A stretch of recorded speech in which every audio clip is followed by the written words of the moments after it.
265 নম্বর প্যারাগ্রাফে রাজ্য সরকার বলছে কত সংখ্যক ইলিগ্যালিটি উই ক্যানট সে। এটা আমার কথা নয়, আপনারা আমার কথা বিশ্বাস করবেন না, আপনারা অর্ডারটা খুলে দেখে নিন। আর সুপ্রিম কোর্টের 42 নম্বর প্যারাগ্রাফে আছে স্কুল সার্ভিস কমিশন এই কারা জেনুইন কারা ফেক সেটা গুলিয়ে দিচ্ছে। আমি কারোর নাম বলবো না। স্কুল সার্ভিস কমিশনের তালিকাতে হচ্ছে যোগ্যরা ঢুকে যাচ্ছে অযোগ্য হিসাবে, অযোগ্যরা ঢুকে যাচ্ছে যোগ্য হিসাবে। এই যে সমস্যাটা তৈরি হয়ে গেল, এতে যেটা হবে, আমি বারবারই আপনাদের মাধ্যমে একটা কথা বলছি, আরো ভয়ঙ্কর পরিস্থিতির দিকে এটা চলে যাবে। আদালত দেখে হলো তথ্যটা কি, বা আমি লিখে দিলাম 20,000 জেনুইন ক্যান্ডিডেট, সেটা আমি জজ সাহেবকে দেখিয়ে দেবো। তাতে কি এই যাতে ক্যান্ডিডেট আছে সেটা কি সলিউশন হবে? তাহলে বলতেটা কাকে হবে? অথরিটিটা এখানে কে? অথরিটিটা এখানে রাজ্য সরকার। দাদা, একেবারেই আজকে আমরা যেমনটা দেখতে পেলাম, আপার প্রাইমারির যে মামলা, সেই মামলায় বিচারপতি একেবারে হুঁশিয়ারি দিলেন এসএসসি চেয়ারম্যানকে, মৌখিক হুঁশিয়ারি, যে পরবর্তীতে 16ই মেতে যদি এই যে তদন্ত, এটা যদি সঠিক না হয়, তালিকা ঠিক না হয়, যোগ্যরা চাকরি না পায়, তাহলে তাকে কিন্তু জেলে ভরা হতে পারে। দেখুন, এটা আমি বলবো যে স্কুল সার্ভিস কমিশনের এটা একদম নেচার অ্যান্ড ক্যারেক্টার, এটাতে দাঁড়িয়ে গেছে যে সব কিছু ভুলভ্রান্তি তৈরি করা। আমি আগেও আপনাদের বলেছি যে এই যে ভুলভ্রান্তিটা তৈরি হচ্ছে, এই পুরো ভুলভ্রান্তির পেছনে স্কুল সার্ভিস কমিশন যেহেতু চেয়ারম্যান আইনত, তার এটা দায়িত্ব আইনত, তাই রেসপন্সিবিলিটি যা কিছু ভুলভাল হচ্ছে যারা সরকারি অফিসার তাদেরই ফেস করতে হবে। কিন্তু তিনি তো নিজের ইচ্ছাতে করছেন না, he is been motivated by someone to do it. কেউ ওনাকে পেছন থেকে সুতোটা পুল করছে, সেটা একদম হাইয়েস্ট লেভেল থেকে হচ্ছে। এখন সেই জন্য এইগুলো আসছে। এই যে ধরুন বিভিন্ন ডিআইদের স্কুলে তালিকাগুলো গেছে, যারা যারা যোগ্য এবং অযোগ্য, সেখানে দেখা যাচ্ছে যোগ্যরা হয়ে গেছে অযোগ্য, অযোগ্যরা হয়ে গেছে যোগ্য, এইটা হয়ে গেছে। এখন এটা যেদিন আদালতের নজরে আসবে, কিরম ভয়ঙ্কর পরিস্থিতি হবে। ওনারা বলছেন সরকারি বিজ্ঞপ্তি করে যে সমস্ত তালিকা সমস্ত ডিআই এর কাছে পাঠিয়ে দেওয়া হলো, ওটা বিজ্ঞপ্তি দিতে পারছেন, কিন্তু তালিকাটার বিজ্ঞপ্তি দিচ্ছেন না। খুব ভালো করে আপনারা কিন্তু আমার কথাটা বোঝার চেষ্টা করুন।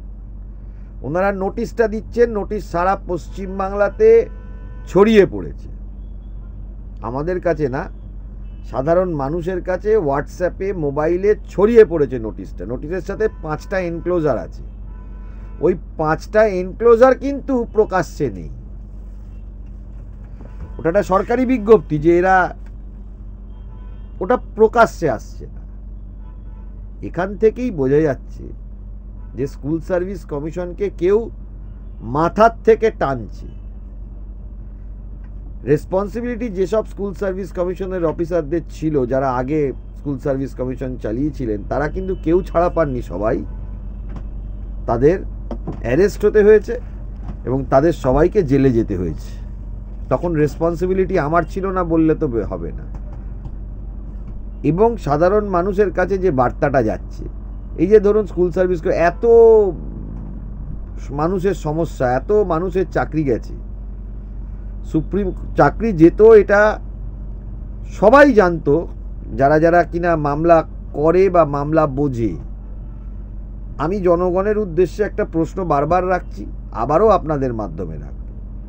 কলকাতা হাইকোর্টে যখন মামলা স্কুল সার্ভিস কমিশনের এই 26,000কে নিয়ে হয়েছিল, তাতে 42 নম্বর প্যারাগ্রাফে স্কুল সার্ভিস কমিশন বলেছিল যে কত ইলিগ্যালিটি আছে তারা বলতে পারবে না। এটা কিন্তু রেকর্ডেড ফ্যাক্ট, এটা কিন্তু আমি এটা বলছি না যে এটা আমি বানিয়ে বলে দিচ্ছি, বা এটা কিন্তু হাইকোর্টের অর্ডারে আছে।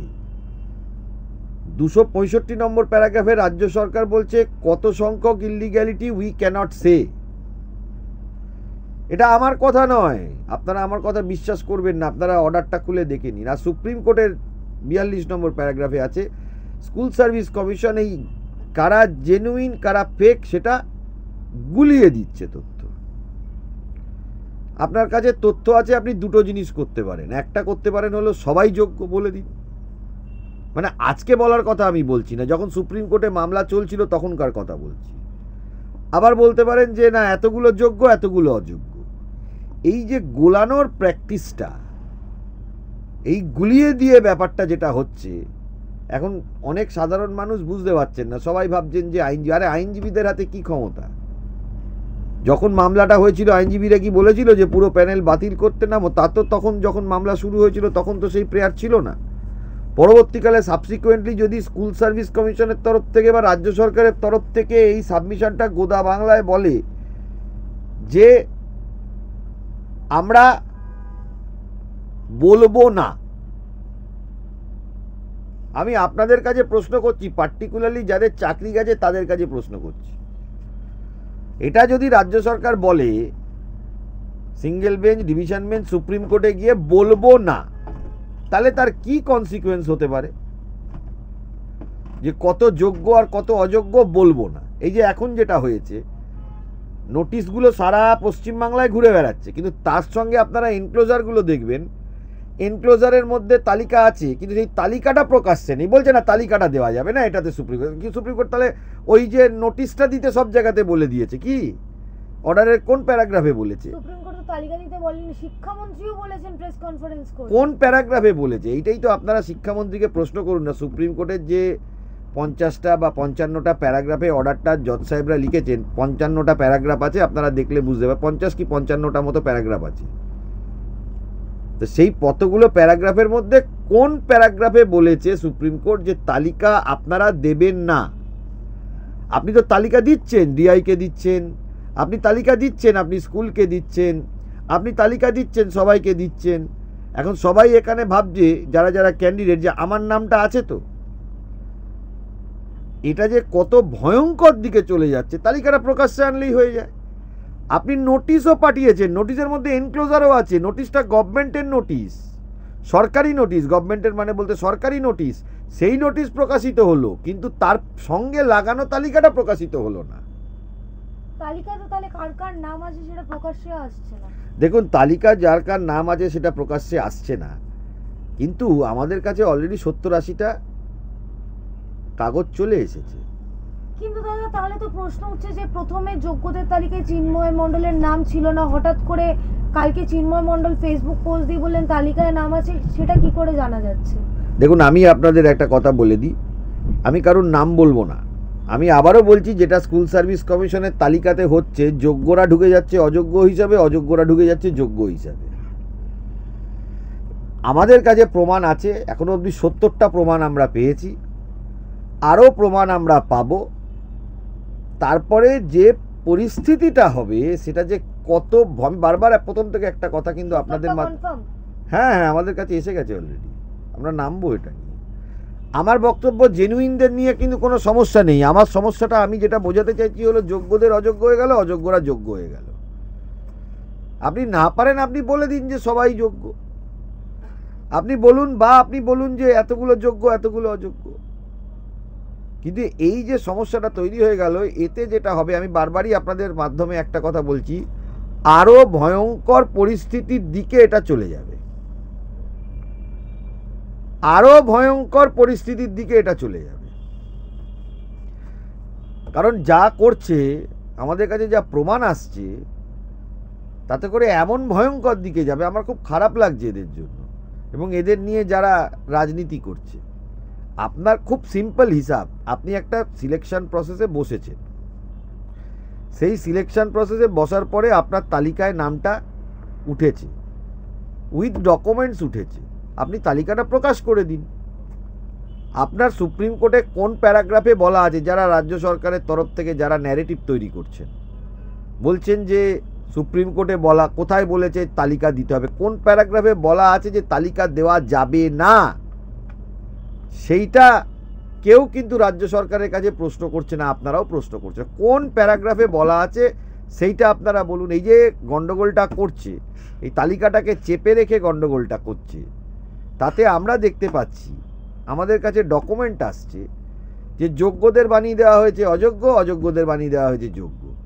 এর পরিণাম যে কি ভয়ঙ্কর হবে এর পরবর্তীকালে, কারণ এটা first round of litigation complete হয়েছে সুপ্রিম কোর্টে, শেষ হয়ে গেছে লিটিগেশন। এরপরে সেকেন্ড রাউন্ড অফ লিটিগেশন হলে, দেখুন এখানে আজকে আমি আইনজীবী আছি, কালকে আরেকজন আইনজীবী আসবে, পরশু আরেকজন আইনজীবী আসবে। তা আইনজীবীরা এখানে কিছু করতে পারবে না।